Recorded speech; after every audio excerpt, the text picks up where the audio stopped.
Alright, so these are going to be your notes for topic 1-1, and you're just going to fill in the blanks on the notes as I read it, so you need to be paying attention.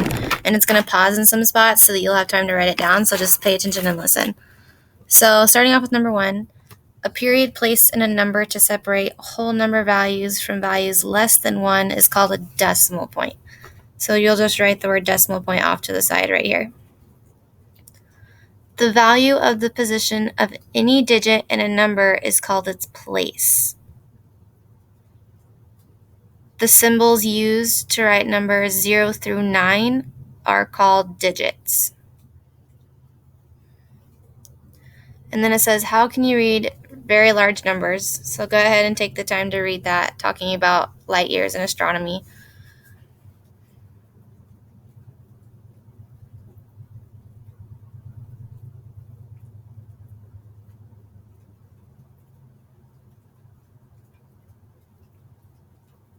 Okay, so it says, use a place value chart to help you find the value of the digit 9 and then read the number.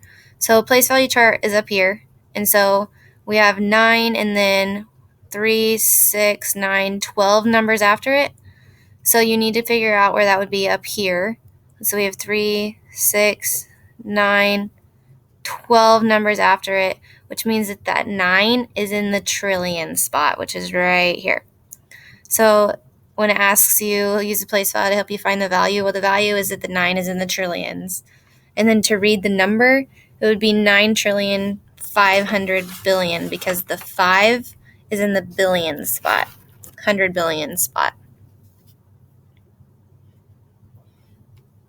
So go ahead, copy all that down.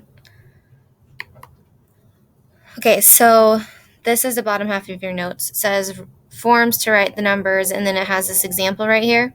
Well, standard form, writing in standard form is literally just writing in all numbers.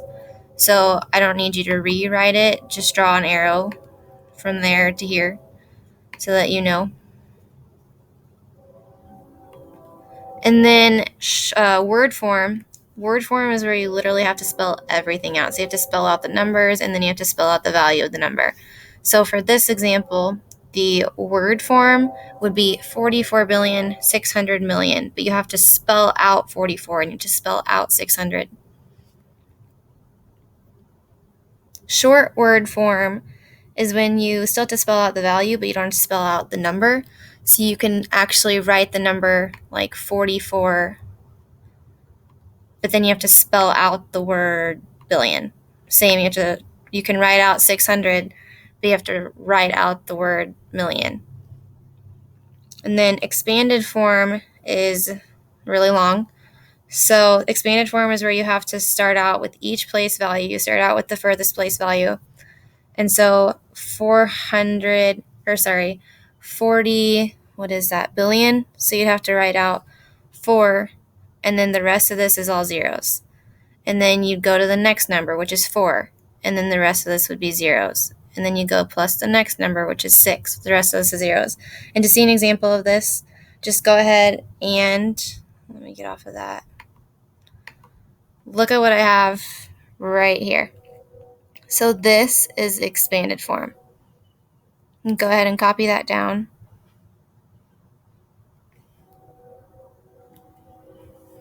Okay, so in 1 through 4, if any place during this, if you need to pause it so that you can catch up, go ahead. But in 1 through 4, you write the place and the value of the underlined digit. So look at number 1, and then that 3 is underlined. So you can use this chart over here, and you need to count up to where that 3 is, and then write the value of it. So that 3 would be in the, let's see, it's 1, 2, 3, 4, 5 places over. So 1, 2, 3, 4, 5. So it's in the 10,000 spot. And then the value would be 30,000.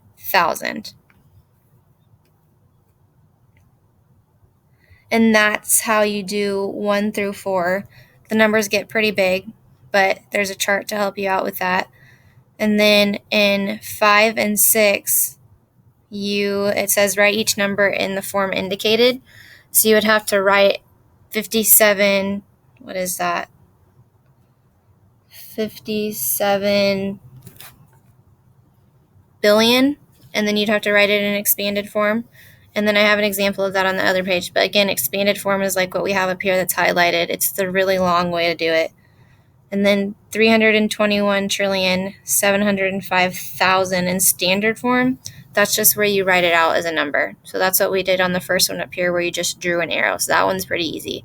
So go ahead, copy all of that down, and then try your best on numbers 1 through 6.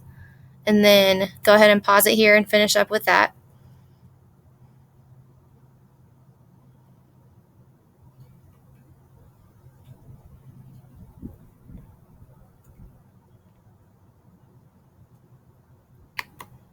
Okay, so whenever you're completely finished with everything, your notes should look just like mine do on this page. So go ahead and compare answers with it. And then when you are completely done, and your notes look exactly like this page does, just glue it into your notebook, and then go ahead and grab the homework and get started on it.